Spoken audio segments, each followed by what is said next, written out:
And welcome everyone. Thank you for joining this webinar with us today. My name is Laine Bradshaw, and I am the Vice President of Classroom Solutions at Pearson and also the founder of Navvy. Navvy is a classroom assessment solution that we have in the Pearson Assessment Suite for learning. And prior to joining the Pearson family, I've been a professor at the University of Georgia for 10 years. I was a professor of quantitative methodology. So most of my career and research, I've been thinking about how can we create better assessment systems and how can we facilitate healthier learning journeys for students through those assessment systems. So this is an image of the last PhD student who I mentored. This is Madeline Shellman, and we did an informal hooding this summer on the campus of the University of Georgia. And one of my just very favorite things about being a professor was teaching and mentoring. This is Madeline on the right with her fist up. Madeline is a Muay Thai fighter, and it's just so rewarding to see a student's journey through K-12, a journey through a PhD program. And my particular journey with Madeline started a number of years ago, and she also is currently on our team fighting the good fight to help build classroom assessments. My background before getting into psychometrics and quantitative methodology was in math and math education. And so to get us started with that background, I have a question for you to think through. So just for yourself, grab a piece of paper and work this problem. What is 3 divided by 1/2? And this is just for you. We're not going to chat in answers, but I'll give you a couple of moments to think through that.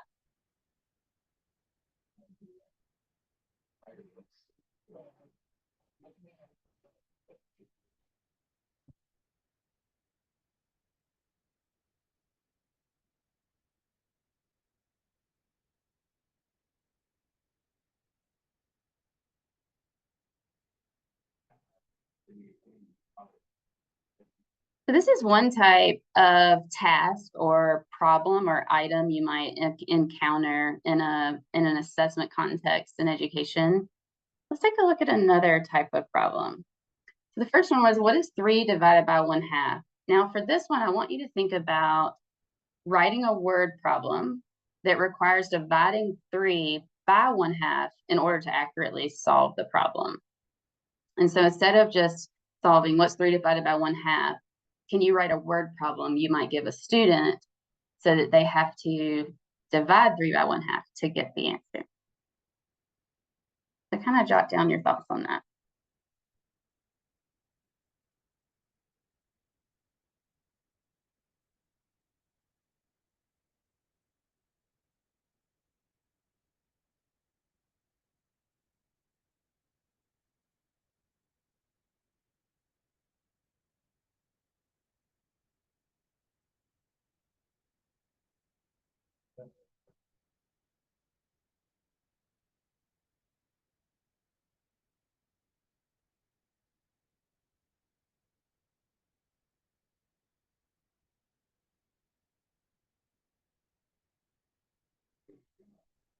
Now, I wish we were all in a room together so that we could swap the word problems we just wrote and you could have a friend solve it and see if they indeed had to divide 3 by 1/2 to get the answer. But for now, I want you to think about if you had to rate how challenging task A was on a fist to 5 scale, with 5 being the hardest and fist being the easiest. Think to yourself, like, how hard or easy was that task? And then do the same thing for task B.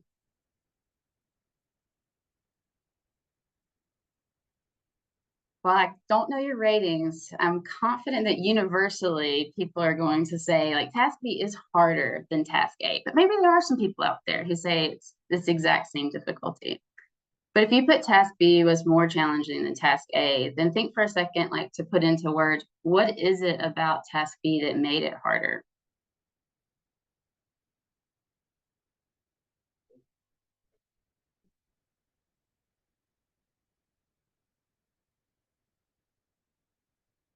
What is it about task B that elicited something in your thinking that task A didn't? What did task B reveal about the operation of 3 divided by 1/2 as you attempted to write a word problem? This is something that after today, I hope you'll take even a little bit more time to think through those reflection questions. But with that in mind, let's think about our topic for today, assessments as learning, and how those are different than assessments of and for learning. Let me start with kind of a classic framework where probably you're more familiar with, or like me, in the assessment literature and presentations and conferences. You hear assessment of learning a lot, you hear assessment for learning a lot, and you hear the concepts of assessment as learning a lot less. And so today we're going to start with what is assessment of and for learning, and then get to what is assessment as learning. And then I'm going to share a couple of aspects of the way we've designed Navvy as an assessment as learning that you don't hear about or see as frequently in literature or research talks or get to read about, so that hopefully we can spark some new thoughts for discussion.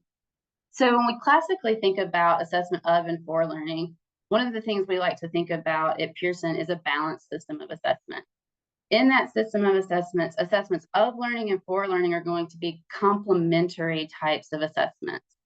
So in your balanced system of assessment, you probably give an assessment at the beginning of the school year. That assessment may measure sixth grade math for your sixth graders to see where they are.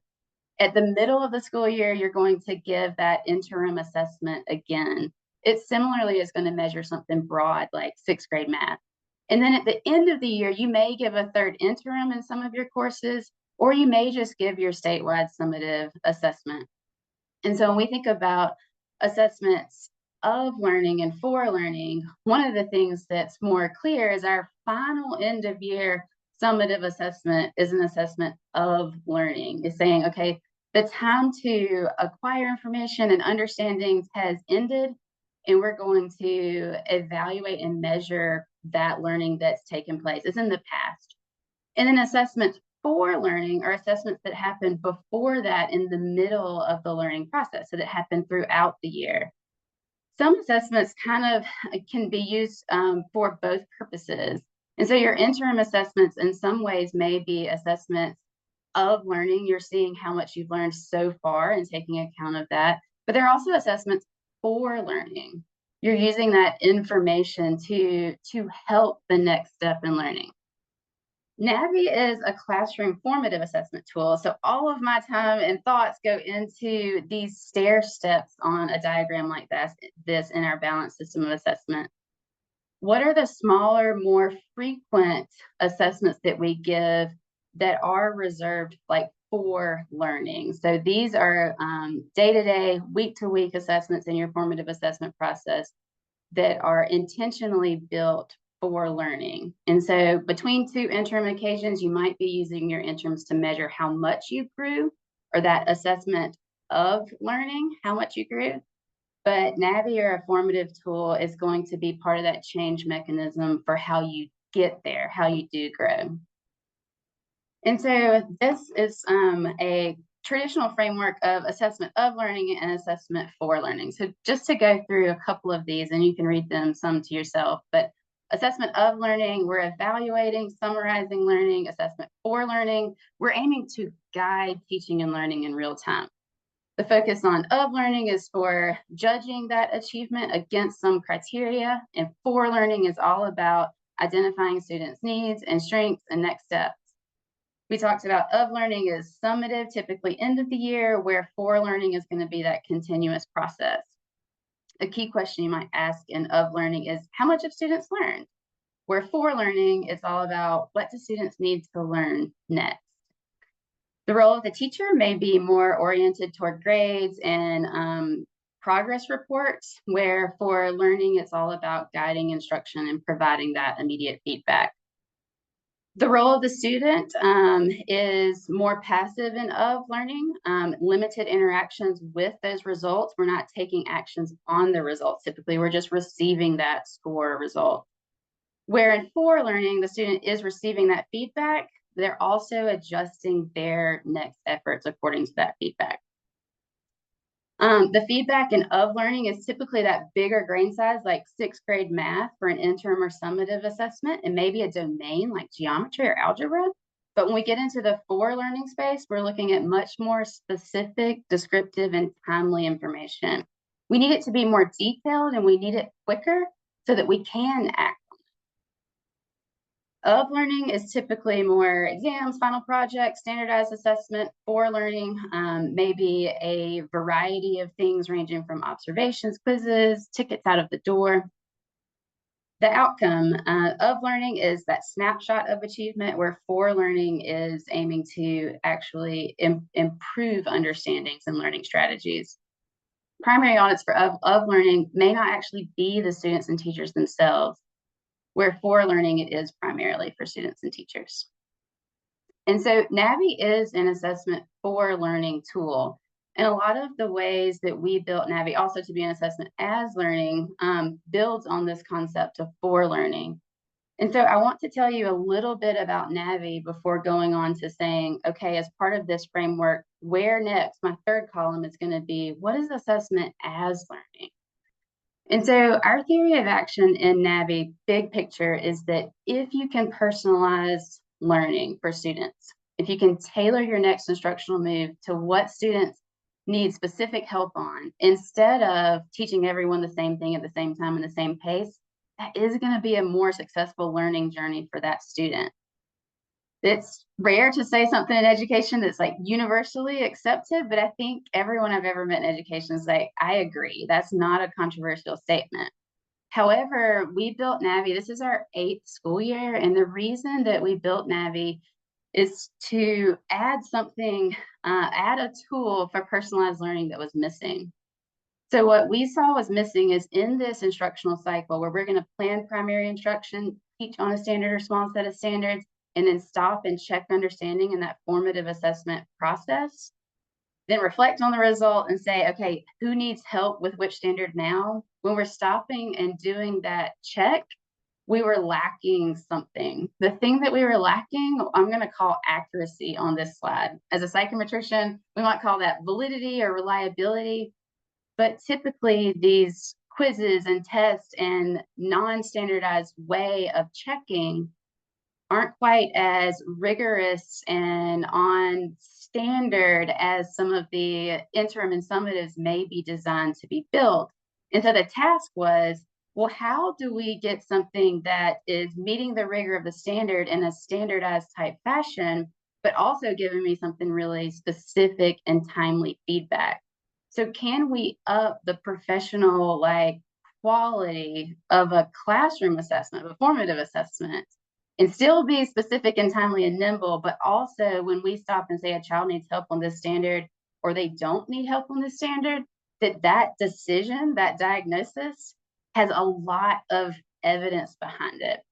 To get a lot of evidence behind that decision, you need help on the standard, you don't, you've got to assign design the assessments in a certain way, and you've got to use psychometrics under the hood in a way that's different than interim and summative.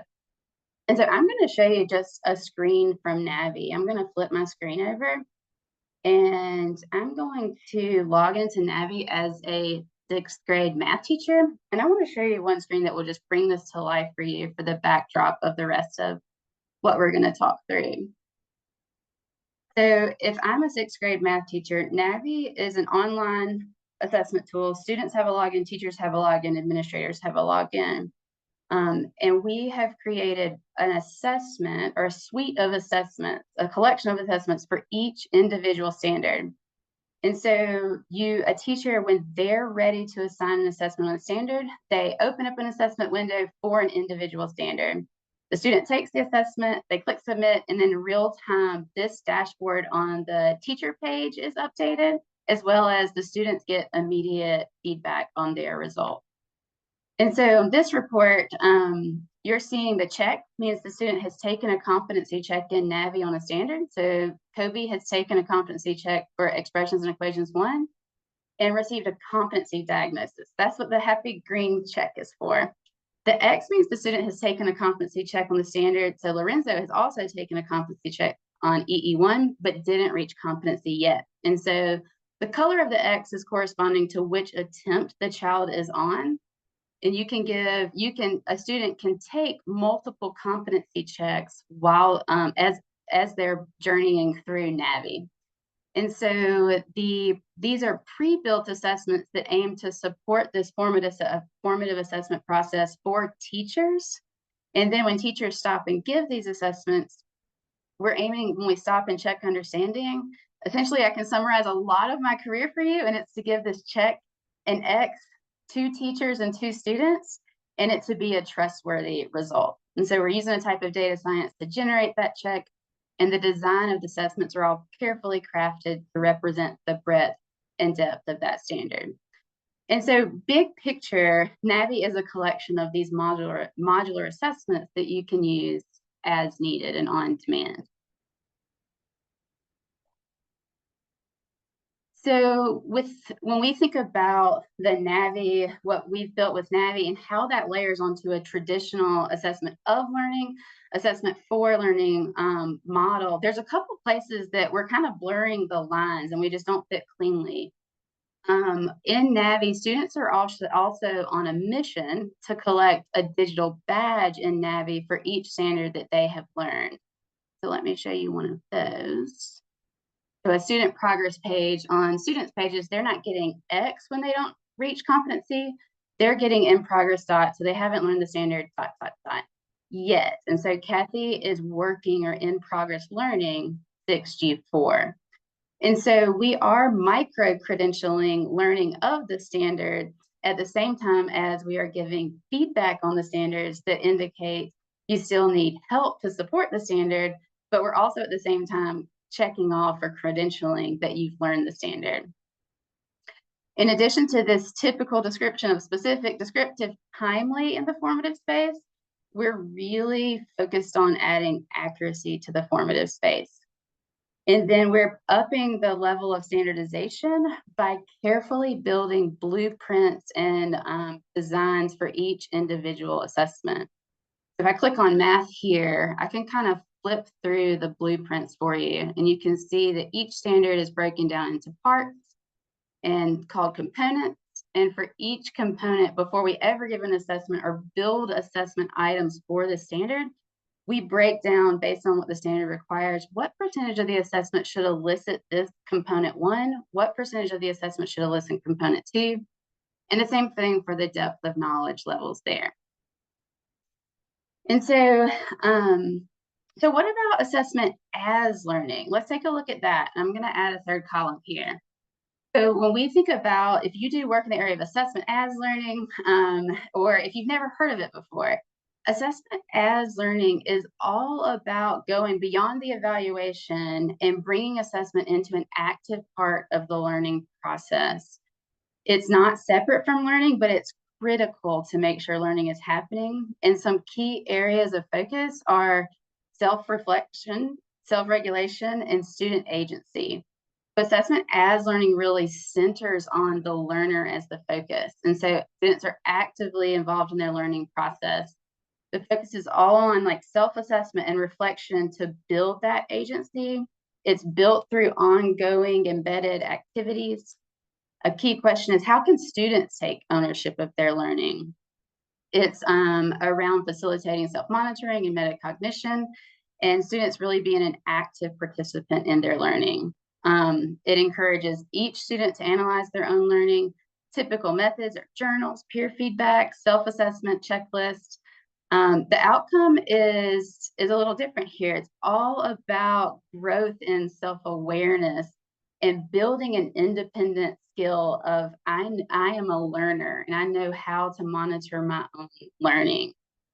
And the primary audience is the students themselves. And so in this assessment as learning framework, there are 2 extensions that I want to focus on today. And so if you aren't as familiar with assessment as learning, these extensions are also going to kind of cover some primary aspects of assessment as learning. If you are, and these may be new ways to think about assessment as learning. So the first one is To blend the frameworks a little bit, when you have an assessment for learning, let's take the example of the Navvy competency check that's built for learning. You can actually you can create an assessment as learning process from an assessment for learning result. And to say that more simply, reviewing the results of an assessment for learning is engaging in assessment as learning. An important characteristic here is that external feedback, I think, is actually a really important part of assessment as learning. So if you look through here of a traditional framework from assessment as learning, it's all about internal questions that you're asking yourself and reflecting on my learning progress. But an assessment for learning is going to give you that external voice to say, have you learned the standard yet? Here is a standardized, objective, aligned to the standard measure for you to evaluate against and say, okay, here's some feedback, and then to internalize that feedback. Where a true self-assessment may be you're evaluating your work and seeing what's accurate, what you can spot of inaccuracies, and both are valuable. And so a traditional assessment as learning framework is focused on students evaluating their own work and own progress. And so here we're emphasizing that the interplay is really important. So the simple concept of reviewing itself as learning. But there's two criteria you have to have for this to come to life. So the first criteria is, does the assessment system that you're using informative?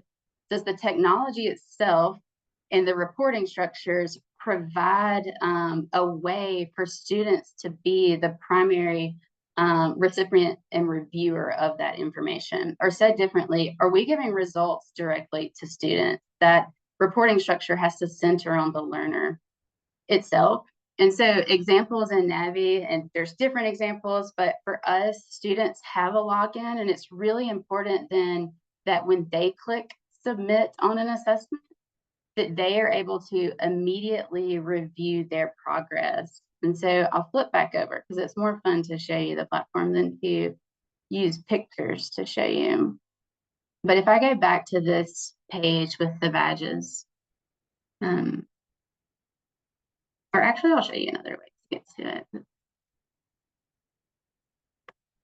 Good. So if I take a standard, I'm a teacher, I've given my competency checks over number and systems 4. I'm going to sort this column and see. Let's see. I need a mouse. I'm going to sort this column. And first, I'm going to celebrate that, 70% of my class has learned the standard.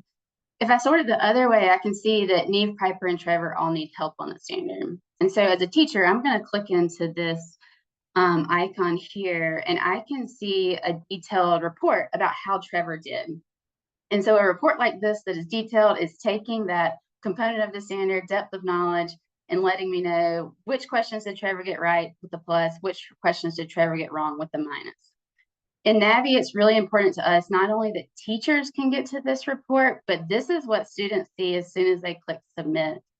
And so assessment as learning is the process of a child getting a result like this and them having the metacognitive skills to say, to review this and look and say, okay, there were 3 questions about component 1. I answered all 3 of those correctly.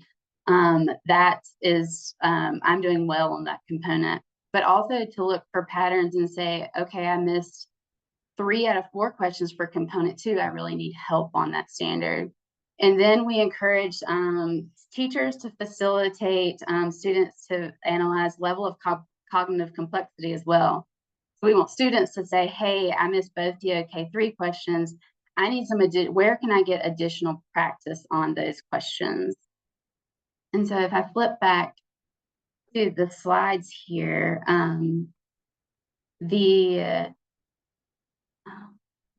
I'll kind of share this too. So in Navvy, their students have a credential for each grade level.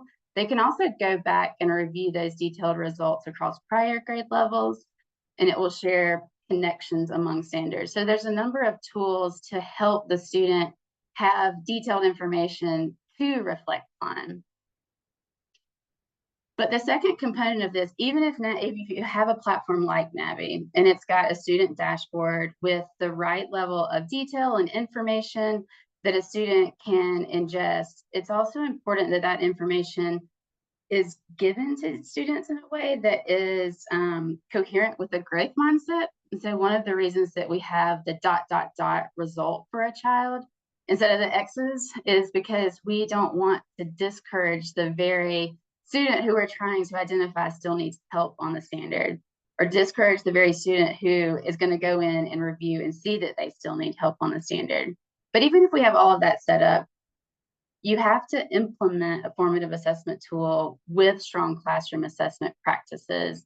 And so students need support to engage in this reflective practice and to learn how to set goals with the results themselves.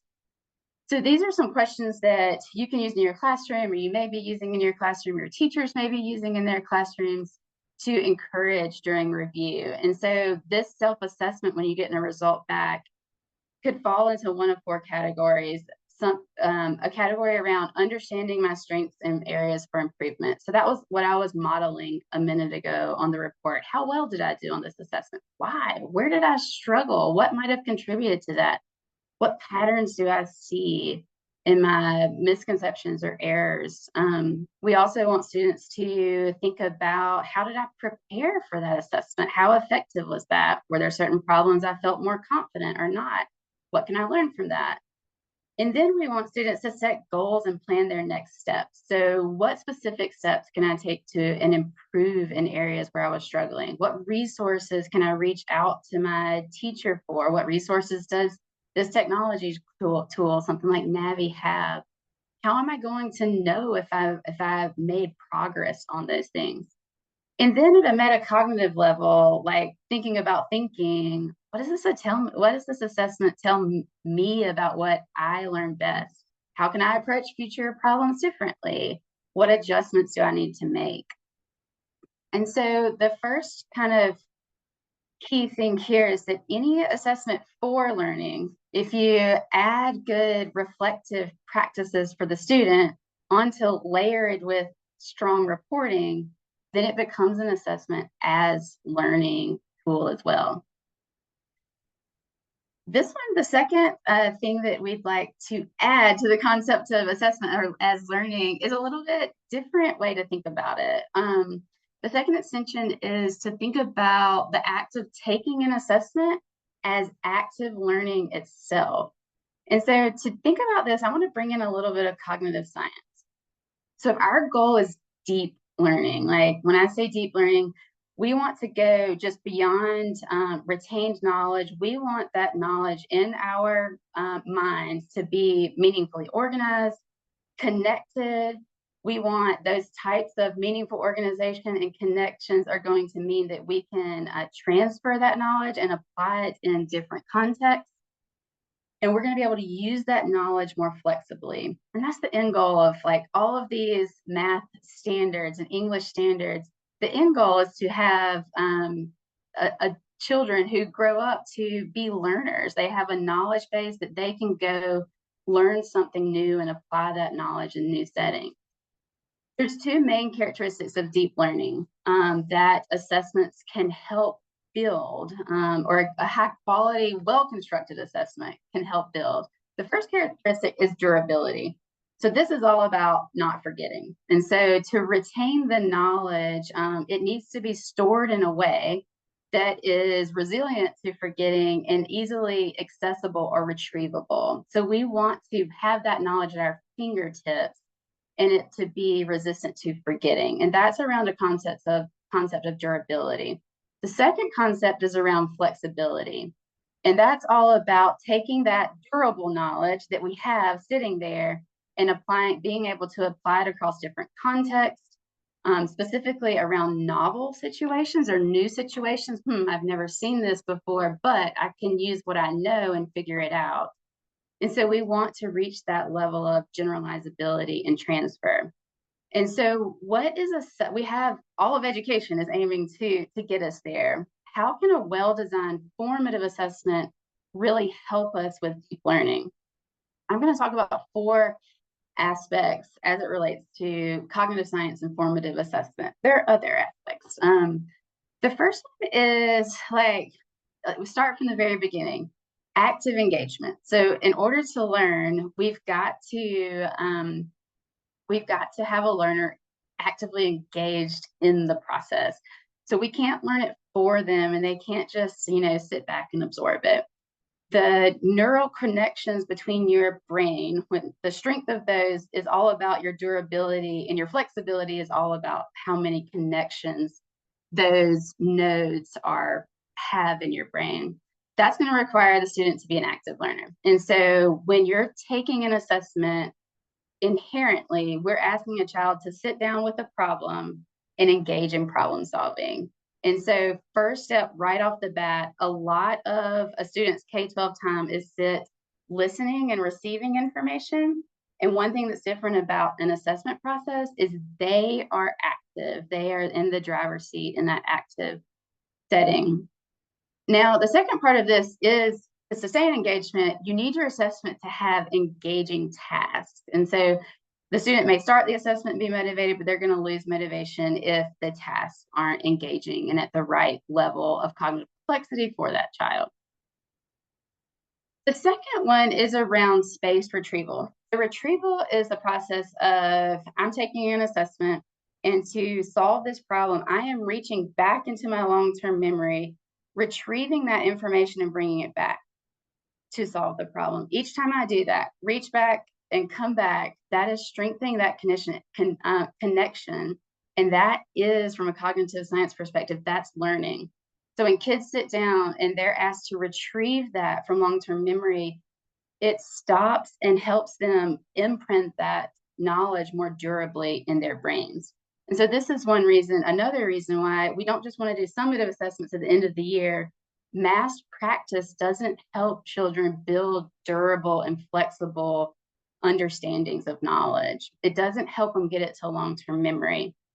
And so in a formative assessment system, like Navvy or other assessment systems, this is what this is all about. It's the student by themselves. They're retrieving that information and they're getting practice each time they sit down to an assessment. And you want that to happen frequently. The more frequently it happens, the more resistant you're going to be to that forgetting. And so right now I want to stop and think about an analogy. My colleague used this analogy this week after we were talking about some of these concepts, and I think it's a wonderful analogy for this. If you think about, if you played any sport, I played a lot of basketball. If you think about practicing basketball, and then you get to a point in your season where you haven't had a game yet, but your coach is going to say, hey, let's do a scrimmage.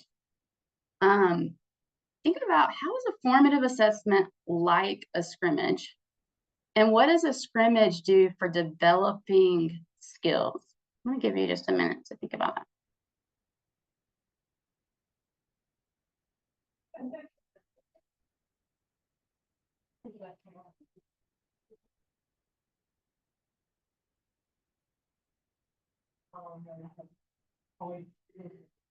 So in a scrimmage, if you haven't played a lot of sports, at a practice, you're probably going to do a lot of drills. So in basketball, we would do a dribbling drill, and then we would do a layup drill, and then we would set up and learn practices, and then we'd learn inbound practices, and then we would work on rebounding, then we work on boxing out. And a scrimmage is, okay, we're going to put jerseys on, you're the red team, you're the blue team, we're going to divide into teams, we're going to turn the game clock on, we're going to say, all right, we're going to play an 8-minute quarter, we're going to turn the scoreboard on, so we're keeping score now. And so we're going to set up a game-like condition. And importantly, the coach is going to go to the sideline and stop running all of these disparate drills, and the players are going to get in the game. And so if you've ever coached or been around kids or been a player, it's like, okay, this ups the ante. This is go time. Like, now I am actively going to get to play and practice my skills in a game-like environment. And so if you've been around kids, you know they all get excited and they're all motivated to win, because now it's more real than a practice session. A formative assessment is kind of like that. We're doing learning activities, we're doing group activities, we're doing this and that, And there's different types of formative assessments, but if we use the context of like a Navvy competency check, where you've done your primary instruction and you're ready to see who's learned this standard and who still needs help on this standard, then now the students put in the game, they're given the assessment, and it is time to show what they know. So that type of engagement where they're showing their skills, they're retrieving their knowledge, is a big part of building deep learning.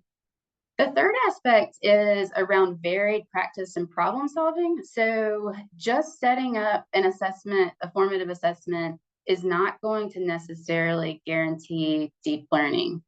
The types of items or tasks on your assessments really, really matter with how effective the formative assessment is at functioning as an assessment as learning. So when you're faced with a complex task, then actually actively solving that task, you may be building new connections or seeing new things for the first time, or you may be strengthening connections that you've only seen one or two times, or you're seeing something in a new way. And so when you build an assessment, you really want that assessment. So like for us, a standard is measured with 6 to 8 assessment items. You want that to be a varied collection of items that's really giving the student the opportunity in that assessment active learning occasion to see different connections and to have to make novel connections. That's what's really going to get that understanding to long-term memory, is when they have opportunities to build those connections. That has to be very intentionally designed, and it has to happen at the right level of complexity. It really requires moving from routine problems that students have seen over and over and are just on a recall basis to non-routine problems. So this brings us back to our self-reflection. We have created just hundreds of assessments in Navvy, which means we have written thousands of assessment items in Navvy. And this is one of my favorite things to just think about and understand about assessments. But with how you phrase questions that on the surface may look really similar, like both of these questions are all about 3 divided by 1/2, but they're really not. They are engaging you in a very, very different process, and you're seeing something really different about the division of fractions if you aim to write this word problem. If you didn't have time to really think about this and engage in this activity, I encourage you to do it. If you're an assessment director in your district, this activity will work beautifully with your teachers to kind of see what happens in your own brain when you're pushed to a DOK 3 level of thinking, and to really be posed with a problem that makes you think, do I understand 3 divided by 1/2? Do I really understand what's going on there? Just with a very simple problem, it elicits a lot of thinking. And so that's what you want to be happening on your formative assessments. We have a number of strategies in Navvy to build non-routine problems. These are 3 from, I think this first came from an article that I read in Math Education that Barbara Doherty and her colleagues talk about 3 non-routine problems. So I'll share these just for fun, but reversibility is around, like, a routine problem is just, hey, what's 1/3 times 3/2? Reversibility is like, flip that. What 2 numbers can you multiply together to get 1/2? So I'm going to give you the answer and you tell me the problem. Flexibility is all around entertaining solutions and pathways that aren't your primary pathway or aren't even your own pathway. So which of the following pairs of fractions can be multiplied together to get 1/2? You have to evaluate each one and be able to see that possibility, even if you wouldn't have generated that possibility. And then generalizability really pushes the student to see the pattern. And so Mary is seeking to find 2 fractions whose product is 1/2. Name the strategy that Mary could use to correctly find a pair of fractions. So that encourages the student to see the pattern, generalize the pattern, and explain it. An assessment that had 8 routine problems, if we were just asking 8 routine problems in Navvy, it's not going to push your students to really have durable, flexible, deep understanding of the standards. But in Navvy, we have at least like, well, we have whatever the standard requires, but this is a screenshot of showing our blueprint. It's often that at least 25% of the assessment is this level 3 type thinking, so that when your student sits down to take an assessment in Navvy, it's not just regurgitating what you've taught in your class. It's actually tasks set up to help build the connections by engaging in the task itself.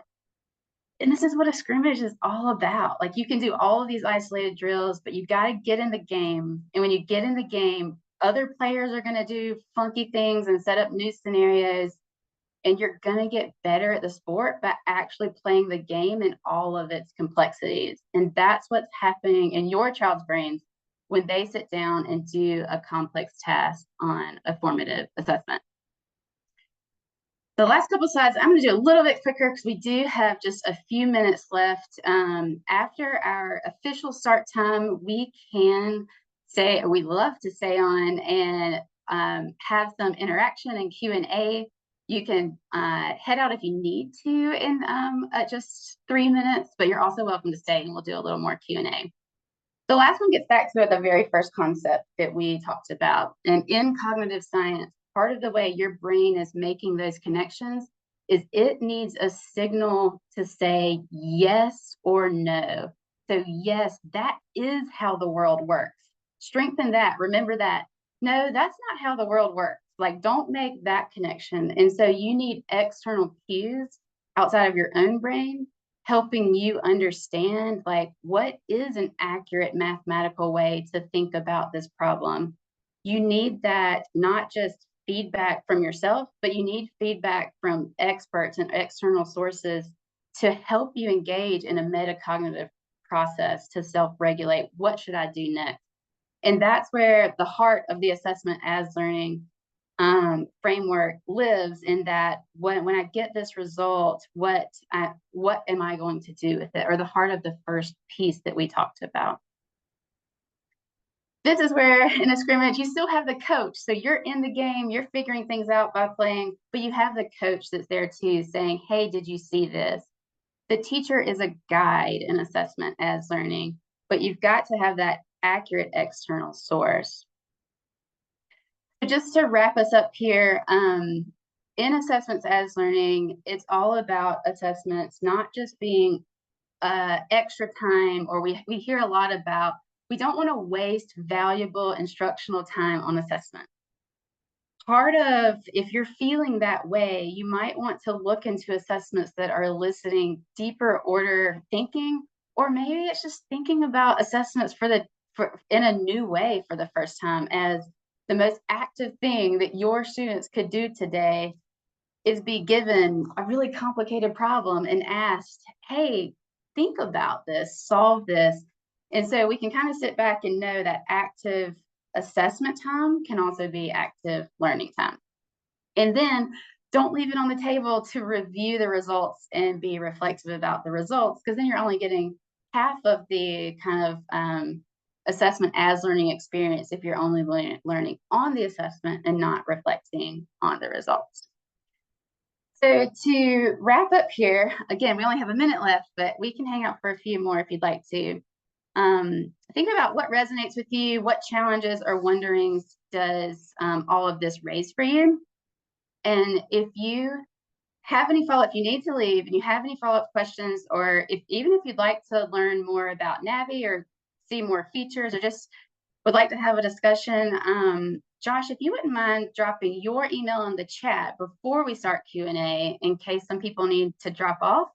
But that would be amazing. And other than that, I will open it up to questions or responses to this question of what resonates with you, or what are you kind of thinking? I don't know, Lainey, I think about that a little bit differently. I would love to hear that too.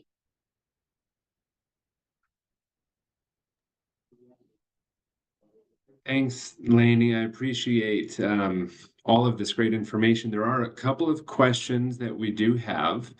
And so one of those is, after I get my assessment results, like, what are some of the tools that I can use as a teacher to respond to the data? Does Navvy have anything that helps me with that?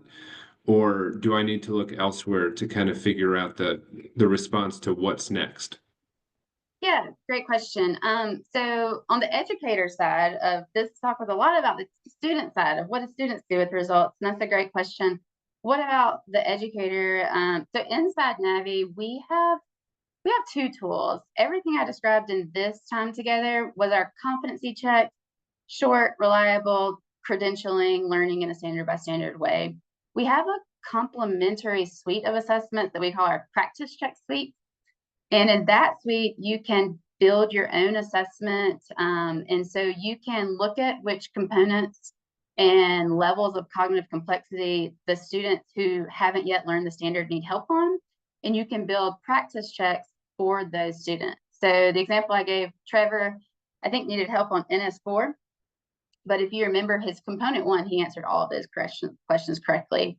So Navvy will show you in a component by component fashion, hey, here are the 4 students that struggle with component 2. And so those practice check questions can be assigned for the particular components the students are struggling on. And then we also have a learning library that I won't take too much time to explain it, but just really quick. It's standard by standard, grab and go resources for supplemental instruction. And so it's not meant for primary instruction. Probably the number one question we got before we built the learning library was, okay, Laine, I've identified like that me, Piper, and Trevor need help on NS4, but what should I do differently? How do I help them? And so we have a learning library of resources built for that particular purpose. You very much. And I think one question that came up was what grade levels and subjects does cover? Navvy is a K-12 assessment system, and we have math and English, science, and social studies.